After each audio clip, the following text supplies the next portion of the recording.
And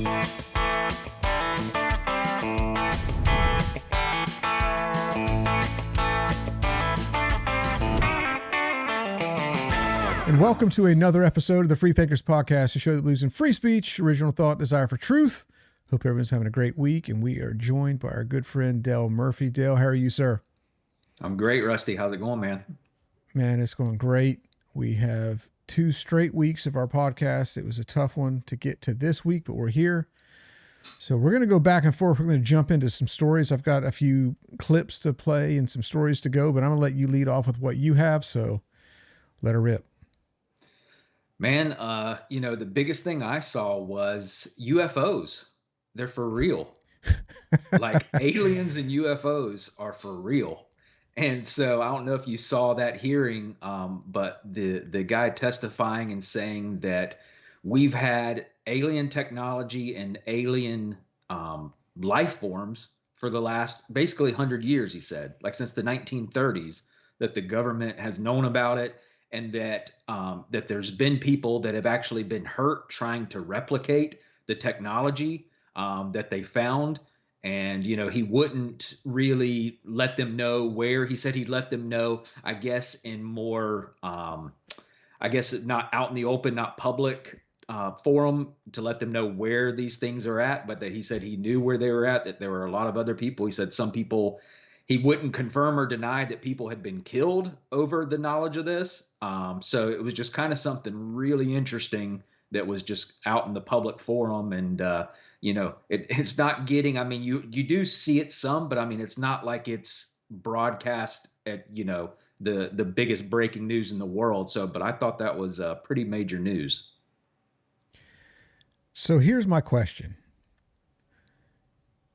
Is that real? Or is it because you have the sitting president of the United States under an avalanche and a tidal wave of mounting evidence? So they bring this guy up to talk about aliens and biologics. That's the term that the guy said. They found biologics and life forms. I listened to what you were talking about as far as that people have been injured. Yeah. Recovering that there have been, and so I'm like, all right, so is this the greatest diversion in history? Because here's the thing is I just got something on my phone that Trump was charged with 3 crimes because of January 6th. Well, you've got Hunter Biden yesterday, the plea deal falling apart. Mm-hmm. You've got his best friend supposedly testifying before Congress. You have whistleblower after whistleblower after whistleblower coming up. And it's like, then there was a shot of the courthouse around Atlanta that have barricades. So Trump will probably be charged in Atlanta tomorrow. So who's legitimately paying attention to aliens? Like when we were in high school, yeah, and it came out that there was aliens, it would probably be a story. But we have, I don't know. Like, what are your thoughts? Do you think that's legitimate, or do you think that's a diversion tactic as far as like a bait and switch? Look over here. Here's the laser pointer. Don't look at what's going. I don't think a lot of people really are paying attention to aliens, to be honest with you. But no. Do you? What do you like? I've heard people talk about it, and I'm legitimately wondering, like, is this real? We used to study or just play around with Area 51 and this, that, and the other when we were in high school. Obviously, yeah. I think that there's potentially something like that out there, but I don't know. The timing seems weird to me. What are your thoughts on that? Yeah, I hadn't really thought about that. The timing is really weird that it's coming out right, like you said, when there's an avalanche of stuff going on with the Hunter Biden story. So, it is kind of weird that all that is just coming out and they have that hearing. Like you said, I believe there's something there. But yeah, it was just kind of strange to hear somebody in a government inquiry, going through all that detail and going under oath, and then, saying that they couldn't reveal this information or that information, but that they would under other circumstances, in a closed or private hearing or whatever. So, but yeah, definitely, definitely something weird going on there in regards to when it all came out. Yeah, I it was kind of well. Here's the thing. As far as from what I understand, and I may be wrong about this, but from what I understand, the information that he's testifying is third party. I don't think he's seen it himself. He heard from other people within the government that are working on those programs. If I'm I not think you're mistaken, is right. that what?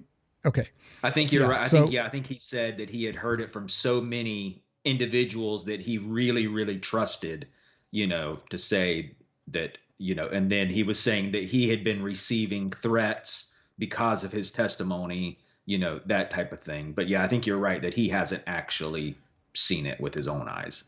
yeah, well, I mean, and I've heard the testimony and on documentaries and various things as far as the legitimacy of that.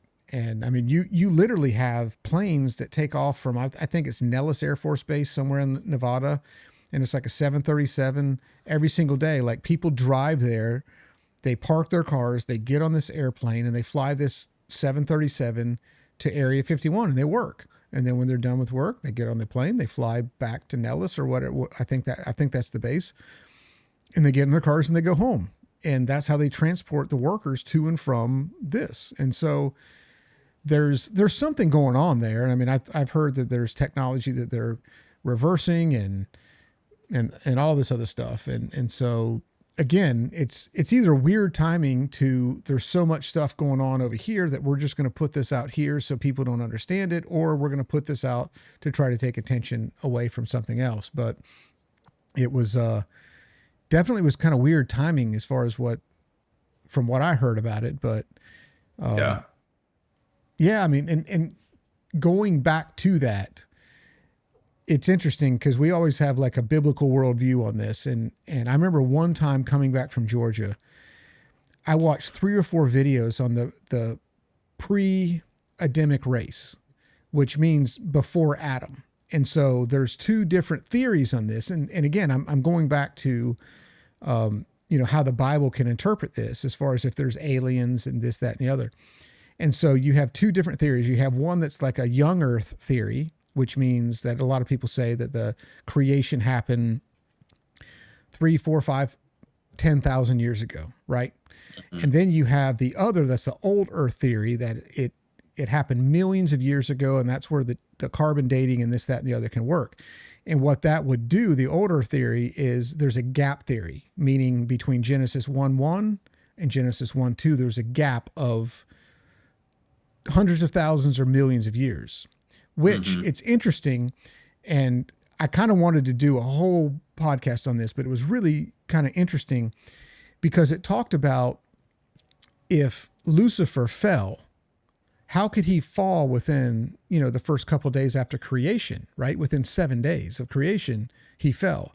So a lot of the consensus with a lot of these old earth theory type things is there was like wars within the heavens and this, that, and the other for thousands of years.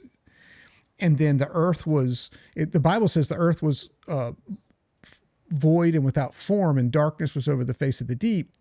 And then God restored earth because earth was there. And Lucifer was the choir director and was at the throne of God. And then he was thrown away or kicked out of there because, he wanted the power that God had. Yeah. And then basically him doing what he did destroyed the earth. And that's when the earth was void and dark, and darkness covered the face of the deep. And then God restored earth. And so that's where the gap theory comes in. So all I'm saying is that there's a lot of areas to where there could be alternative life forms and this, that, and the other. And still the biblical truth hold strong is that God is, in control on the throne, and there's other life forms around there. I've often thought, to be honest with you, how are we the only earth? What if there's and I've thought about this a long time ago. What if there's another earth-like structure where man didn't fall? Right? So, I mean, man fell here. What if there's another one that man didn't fall?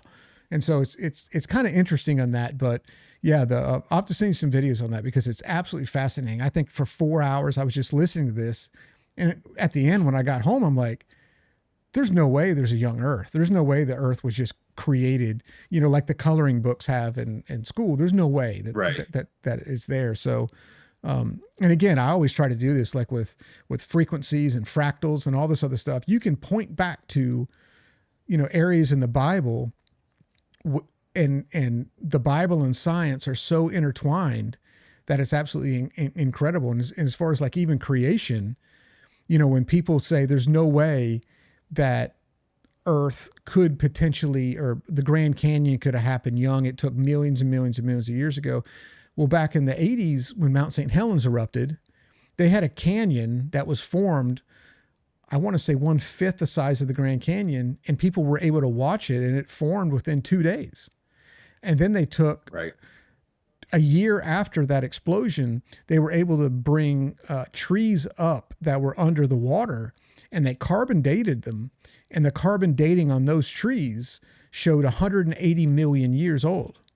Well, the problem with that is that was such a cataclysmic event with the heat and the wind and all that other stuff, and it pushed them under the water.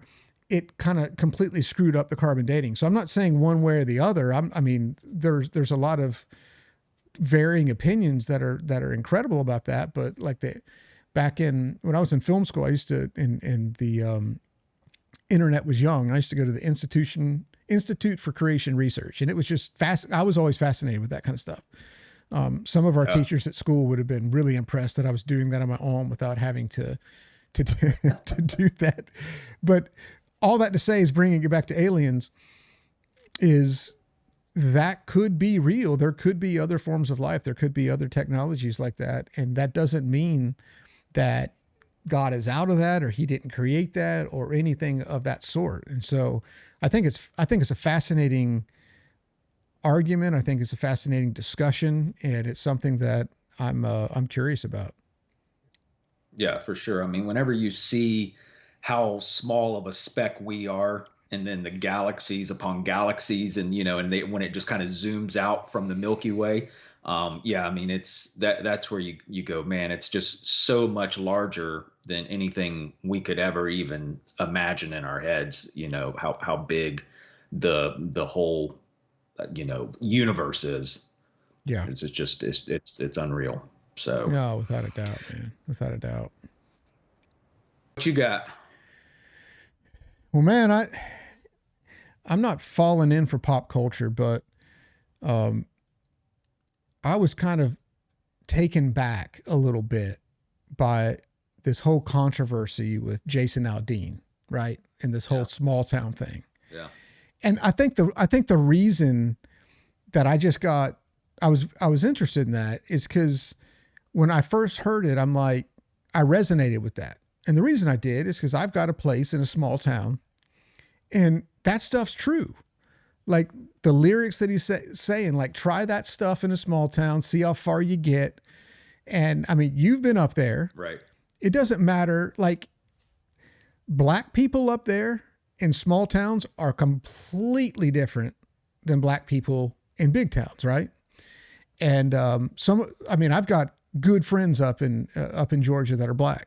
Completely different. I mean, their main hobbies are drag racing cars, and they've got some cars with some serious engines in them. Yeah. I mean, and they go down there and they'll do it, and it's cool, and it's funny because I was up there this last weekend. I was talking to David, who's my friend. He's a black fellow that lives kind of across the street, and he was like, he loves that song. Like, he was playing it all the time. He's like, man, this is awesome. This is a great song. And I was kind of laughing and stuff. I'm like, man, you're racist, David. You're racist. And so he's like, oh no. He goes, round here. He goes, I got your back. I know you got mine. I'm like, yeah, for sure.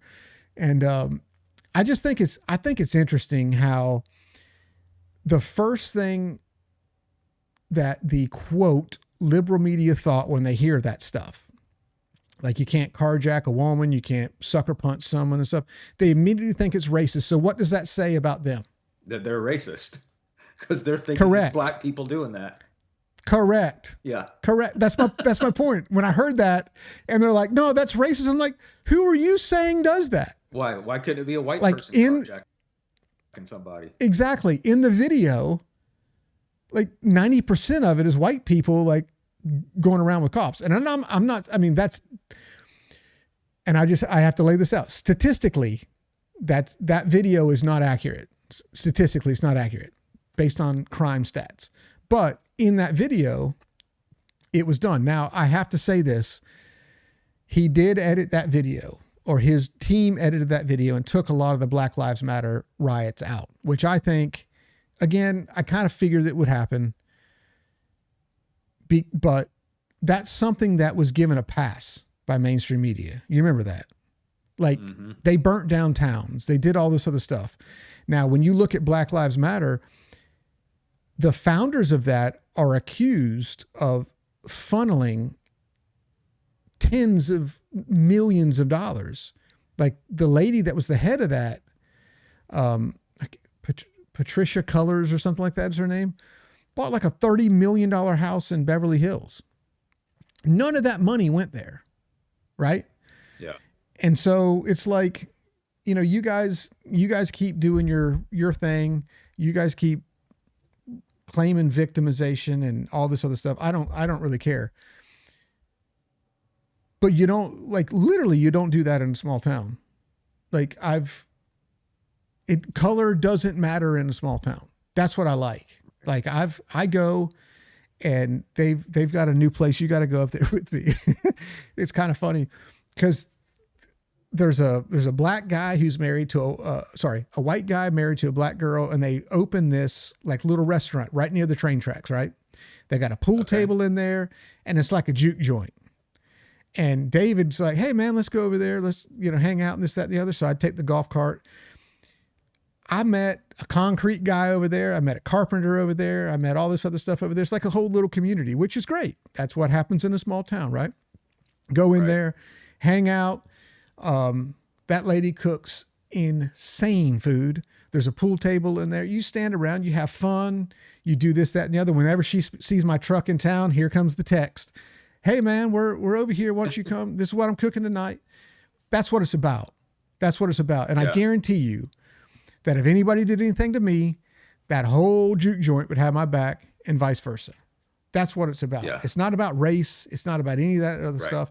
And the fact of what they said showed who's really racist about this stuff. Because the fact is that song was about, you don't pull stuff that you do in big towns and small towns, because we're a community and we're gathered together and we're not going to be cowards and we're going to defend each other. That's what it meant.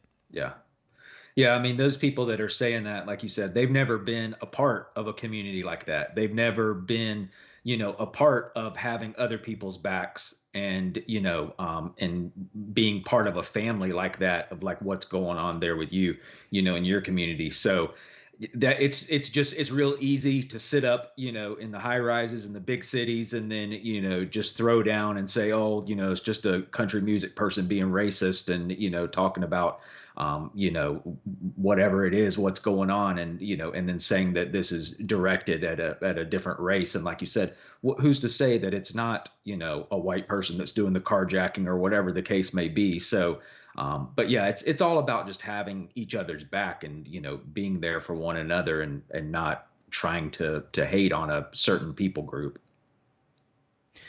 All right. Well, I'm going to play a clip because I'm going to show you how racist this song is. All right. Okay. Because you ready? Hit me with it.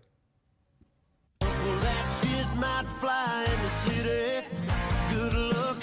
Try that in a small town.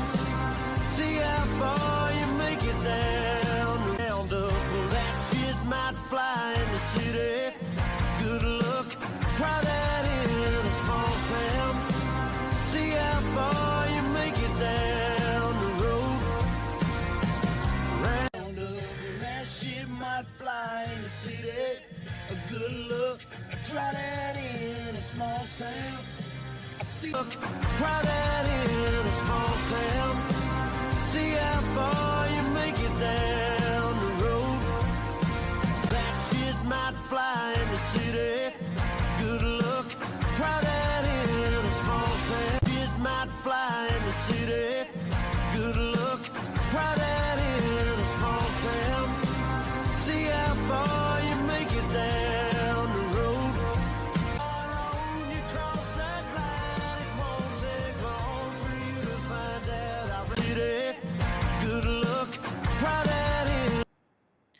racist song that you got. Yeah. How racist was that? There's nothing in there that's racist, man. That's what I'm talking about. That's what I'm talking about. Those are the people. Those are the people, man. Yeah.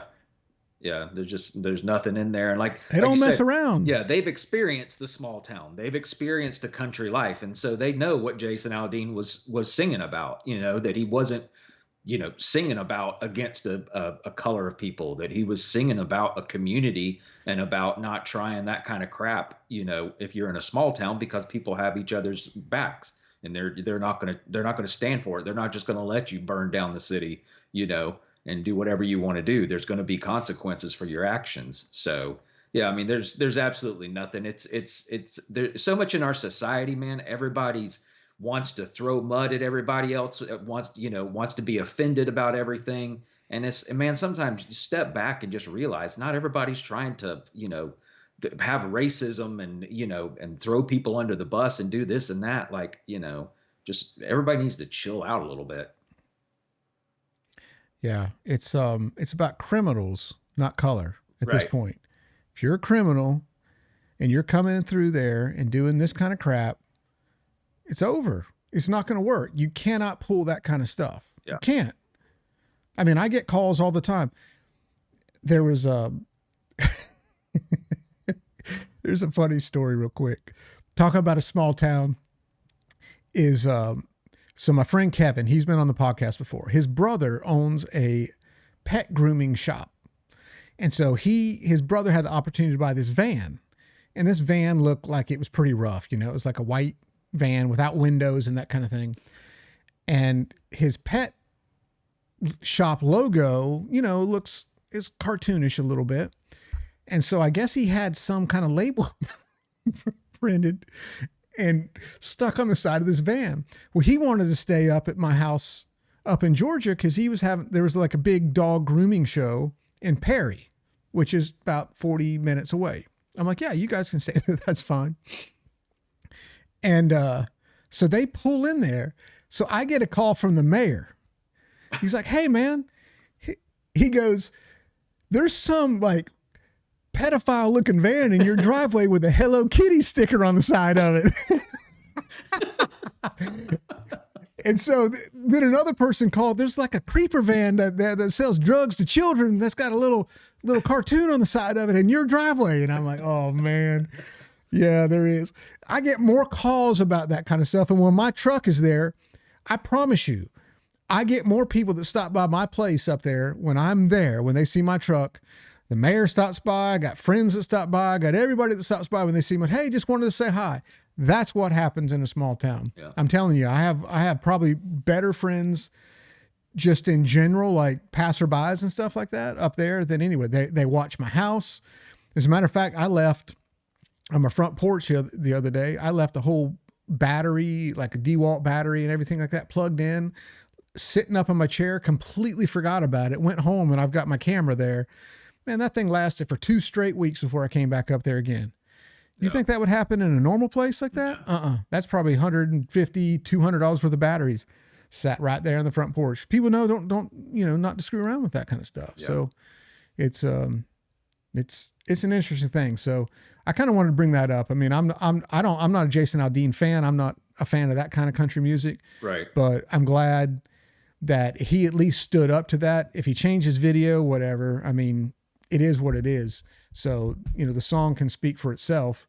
I don't think many people actually watch the video anymore, to be honest with you. Yeah. But I will tell you this.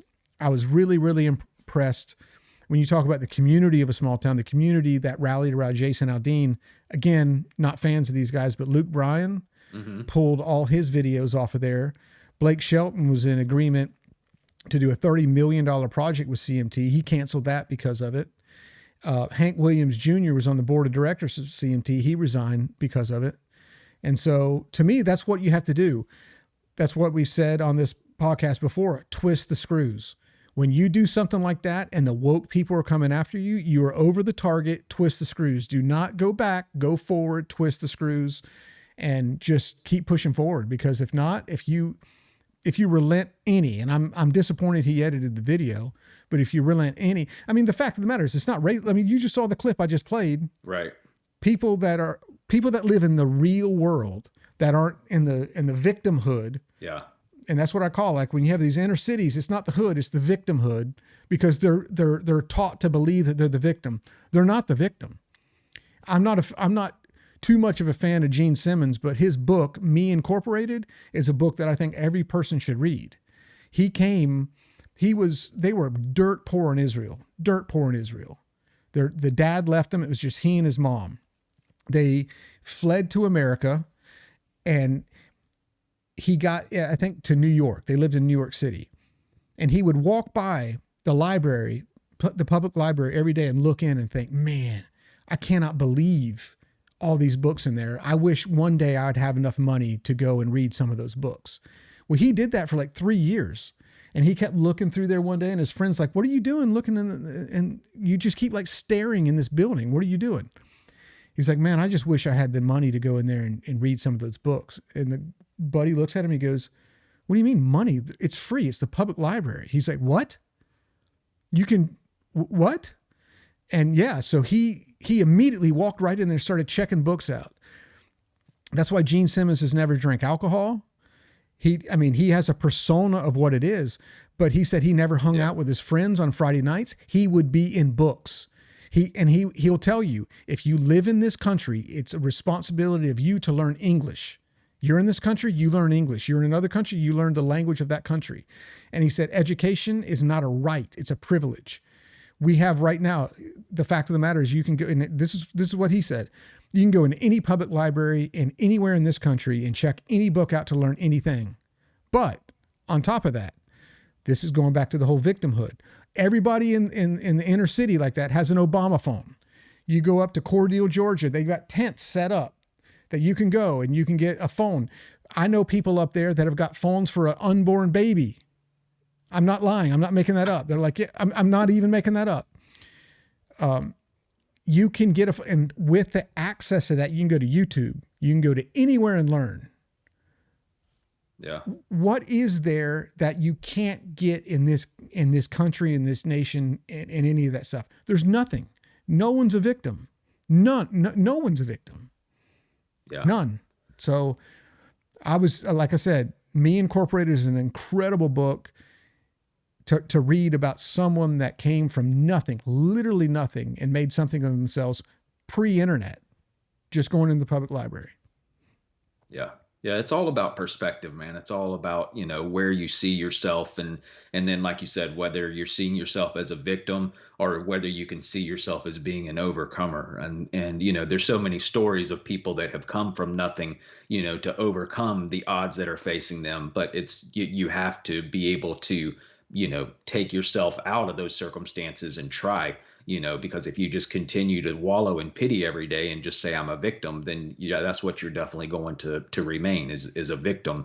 So you can overcome the circumstances. And for some it is, for some they do have more circumstances to overcome than others, but it's all going to be up to your will and your want to, in what you're going to achieve in life. So like you said, everyone has the ability to become what they want to be, if they put forth the effort. Yeah, 100%. 100%. What you got next? So, man, we kind of touched on it. But the other big thing was Hunter Biden. And this, the appeal and, what was going on there, and then that kind of falling through. And, it seemed that, from the things I was reading and everything, seemed like he was a little frazzled by what was going on. And then it was kind of weird too. I think whoever the person from Fox News had asked in the White House press briefing had asked, because the White House had basically said that Joe Biden had no knowledge of any of this stuff going on. And then once it came out that now we do see that he does have the knowledge, then they just kind of changed it to go, well, he wasn't involved in any of the business dealings. And then nobody pressed any further beyond that. But it's like, man, you think about if this was Donald Trump and this was Donald Trump Jr. that this was going on with, if the shoe was on the other foot, Oh yeah. Dude, I mean, they would have already impeached this guy. It wouldn't be like what the Republicans are talking about that, hey, we may be on that path. Like, dude, they would be knocking down the doors to impeach. I mean, and the media would be going nuts, but you don't really see that. You kind of see some stories going on and here's what's happening, but nobody is acting like this is a huge deal. It's just like, whatever. You know who the Washington Generals are? You mean that played the Harlem Globetrotters? Yeah. Yeah. That's what the Republicans are. They're the Washington Generals. Think about it. They're 0 for a million. They're 0 for a million, but they're there because if you just had 5 incredible people on the court, it wouldn't be a show if it was just the Globetrotters of 5 guys on the court without playing a quote team, right? Game. That's all this is. That's all this is. And the Hunter Biden thing, from what I heard, is one of their lawyers called the clerk of the court pretending to be the prosecution, saying they wanted to eliminate one of the statutes. Called pretending to be someone else. So they're like, yeah, okay. When that came out, I mean, that should be criminally charged, number one. But number 2 is, here's the deal. And here's why they didn't. And again, I recommend everyone listen to Verdict with Ted Cruz. I mean, it's an incredible podcast. The guy's a legal genius. I didn't like him as a presidential candidate, but a legal genius. But he was saying that within that sweetheart plea deal, it was going to give Hunter Biden blanket immunity against all further charges. Right. So the judge caught on to that in Delaware yesterday and was like, I don't know about this, because she asked the prosecution, are there any other current charges pending? And they said yes, because not registering as a foreign agent and this, that, and the other. So he was going to just try to just slide into court, get that done. And so he couldn't be, what do they call it? The double jeopardy. He couldn't be charged with anything else because he pled to this. So now he had to plead not guilty, and the deal may still be on the table, but hopefully they take all these further charges up. You can have a deal against these tax crimes and whatever gun crime, which he shouldn't get, to be honest with you, but whatever. There is definitely a 2-tiered system of justice in this country. And again, Steve Deace has always said, this is not a country of law. It's a country of political will. We've seen that. I mean, look what Hillary Clinton did. Look what Joe Biden. I mean, they're just the mounting evidence against this guy. And it's insane that nothing's being charged there, but Trump's getting charged with January 6th and just, what have you. But anyway, yeah, I think we'll see how that plays out, but it's bizarre because you've got actually WhatsApp text messages saying I'm sitting here with my father, and he references Joe Biden 7 times. The prosecution wanted to say, can we access Joe Biden's GPS records to see if he was in Delaware at the time? And they said no. So, I mean, it's a whole dog and pony show, man, around this thing. And here's the thing, back to the whole Republicans. Kevin McCarthy, Speaker of the House, said, yeah, it's getting pretty bad. And when it rises to the level of impeachment, we may go down that path. All right. When it rises to the level of impeachment, high crimes and misdemeanors is one of the things that's level of impeachment. But within the Constitution, it also says bribery. Like, how is this not a laid out clear case of legitimate bribery? There's people from Burisma, there's people from the Chinese Communist Party that show that they paid Joe and Hunter, and for Burisma and Ukraine for sure, $5 million each. And they can show where that went to this shell company, to the other shell company, to the other shell company. And they said once that was deposited within 24 hours, because that's how long you have to wait, 24 hours and like an hour, so 25 hours, it was pulled back and distributed to all these other people. So between Joe and Hunter, they each got $5 million each. And then it comes out, another whistleblower yesterday said that Joe spoke to those clients and everything like that at least 24 documented times. Yeah. So the fact is like when you have, they ran that whole sham of not confirming Kevin McCarthy as speaker, which I was 100% against. Like, to me, make someone up there that's just going to go scorched earth. But when they confirmed him, and they have only takes one member of Congress to oppose him, and then they have to recall him, revote him in, right? That was those are the provisions of confirming him as speaker. There's not one person in Congress that says this guy's letting all this stuff off. Now, all that to say is by having impeachment proceedings, the House may say, yes, we want to impeach him. That goes to the Senate. Guess who's in control of the Senate? Like we were talking about the last podcast, Ted Cruz says there's zero way Joe Biden can have murdered 76 people on camera and the Democrats in the Senate aren't going to vote to impeach him. Yeah. So it's kind of a lost cause, which I understand that, but at least go through do your job. That's it. Yeah. Do your job. Do what's right for you. Whether they do it, that's on their conscience. Do your job. Yeah. Yeah, I agree. Yeah. I mean, if you, like you said, if you haven't reached the level of,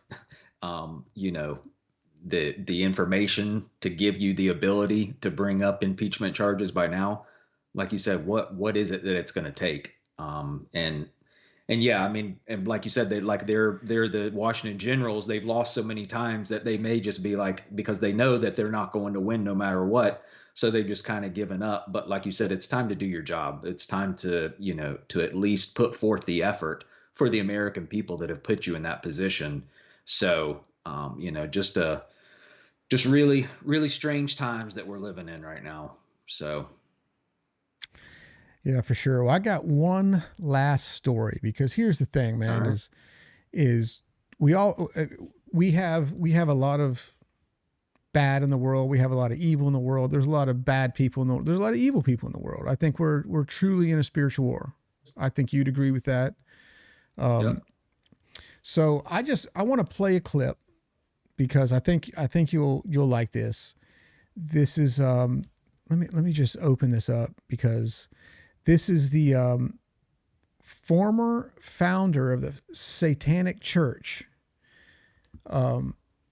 that's on this, and he had an encounter with Jesus. That's pretty cool. Watch this. Okay.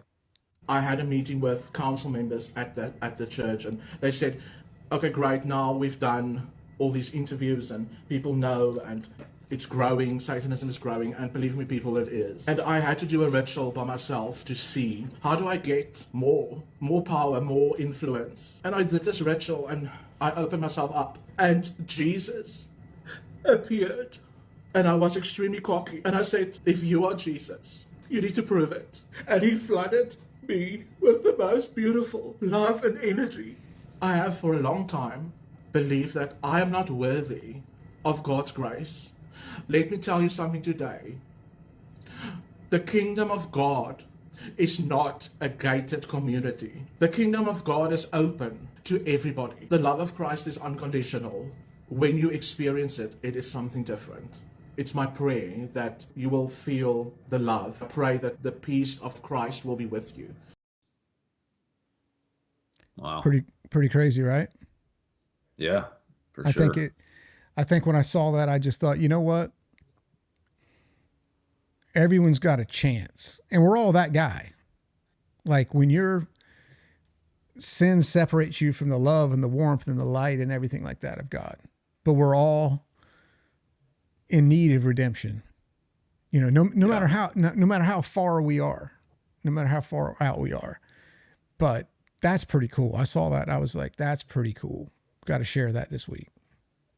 Yeah, that was really good. Yeah, I mean, I was thinking the same thing of just so many times we feel like, oh, I've done this or I've done that. There's no way God could love me. Here's a guy who founded the Church of Satan and God still is calling to him, and welcomes him into the kingdom. And like he said, it's not closed off for anybody. It's not just for these few, and only the small chosen people. Like it's for everybody that is willing to accept and willing to believe. And so, yeah, that's a great story, and just a reminder for all of us that no matter how far you think you are from God, there's still an opportunity, if you're willing to receive that grace and mercy. Yeah, I mean, look at the guy that wrote most of the 2/3 of the New Testament, used to persecute and kill Christians, right? And God Paul. knocked him off a horse and blinded him for a little bit, and he he eventually saw the light, right? And then Yeah. traveled around and was persecuted himself, but stood up for it because he saw the love and the light and the grace and the mercy and the warmth and the embrace and just everything you have. And so I think again, we're quick to to judge, but but for the grace of God, there go I. I mean, you don't Yeah. know what people grow up in. You don't know what they see. You don't know any of this stuff. And it's awesome to see people on the very, very, very diametrically opposed version of that. The founder of the Church of Satan, having an encounter and a warm encounter and seeing the light and the love and the warmth that God through Jesus provides. And I think it's pretty awesome. And so, there's one other clip that I want to show because it kind of ties these things together. And, it's this guy, Sean Freut, I think is his name. And he's on this tour called Let Us Worship. And he goes around the country and he just plays worship music with all these different people in different places. He's played at the Capitol. He's played, he'll set up, he got a bus. He'll just set up his band in the middle of the city. And he did this in this clip that we're going to play. He just set it up in Portland, Oregon, downtown Portland, Oregon, where one of the, the biggest riots and everything like that happened. I don't know if you saw this, but, No. it was pretty cool. Cause I was just there. Just there last year. I was there last year. I had to go out there for a shoot. And, I walked downtown Portland. It was, pretty, it was fine, but the homelessness out there is through the roof, and they're super, super liberal and super just, there's just anti everything. So watch this real quick, because this to me, I think is, and when you watch this, think of the proclamation, because that's what you talked about earlier. You mentioned that as far as being a victim. If you proclaim you're a victim, the Bible says death and life are in the power of a tongue, and the tongue is a mighty rudder like a ship steering this big vessel where it's going to go. And I think what we proclaim, if we think we're a victim, we are a victim. And and so what he's proclaiming is quite different. And I think that as the church, we need to be there to proclaim life and health and faith and worthiness and all this other stuff. So watch this clip real quick.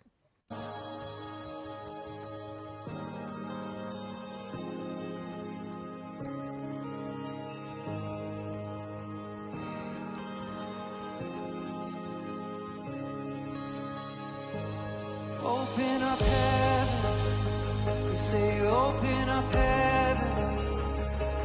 Open up heaven.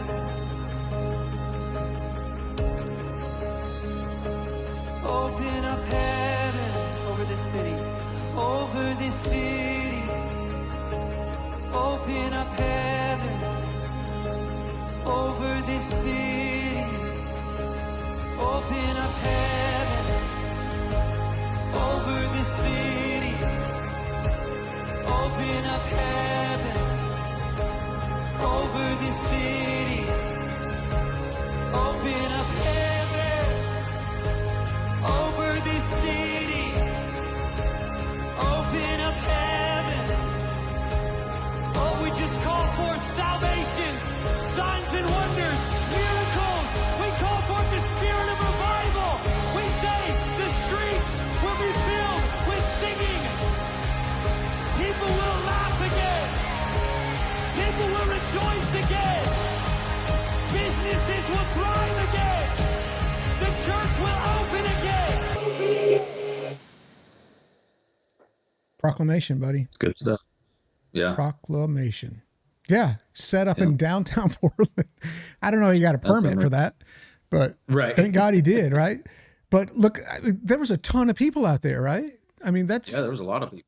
that's pretty awesome in downtown Portland, Oregon. So, yeah, I mean, like I said, I think that there's always hope. Even we think the world is hopeless there. And again, I mean, when you see what's going on with, you know, the movies like the Sound of Freedom and that there's so much evil and vile and all this other stuff in the world.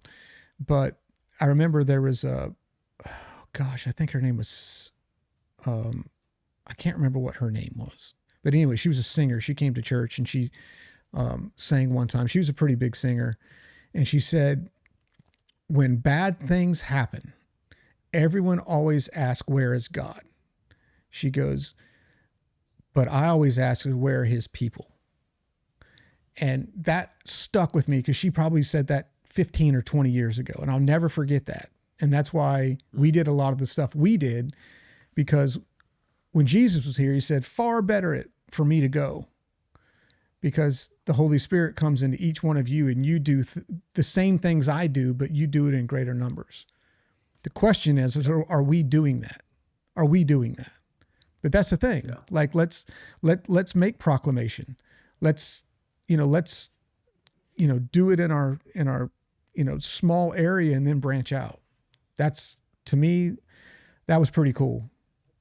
Yeah. Good stuff. Yeah, definitely very cool. And, it's good to see somebody out there doing stuff like that and, taking a chance and going into the places that may be darker, and just being a light. So very cool stuff. Well, sounds good, man. Well, anything else? You got another story? Or are you good? I think I'm good today, man. All right. Well, that was good. I liked it today. So 2 weeks in a row, we'll do it again. I think I'm home until September, so that should be a lot easier on that. Sounds you got good. any big plans coming up? No big plans coming up. No, nothing right now on the horizon. Just kind of chipping away daily at it, and so just working. But that's about it. You got anything going on? No, just I'm staying home, man. That's it. I'm happy to be home, not traveling for a little bit. I'm not like you with a big city backdrop like that. Yeah, man. Yeah. That's sounds good, man. Big city deal. There it is. Well, I appreciate you joining us for this episode of the Free Thinkers Podcast. We invite you to follow us on anywhere podcasts are found: Apple, Google, Spotify, all that other jazz. And then if you want to go to freethinkerspodcast.com, you can sign up for email and text alerts. We hope everyone has a great week. Love y'all. Talk to you soon.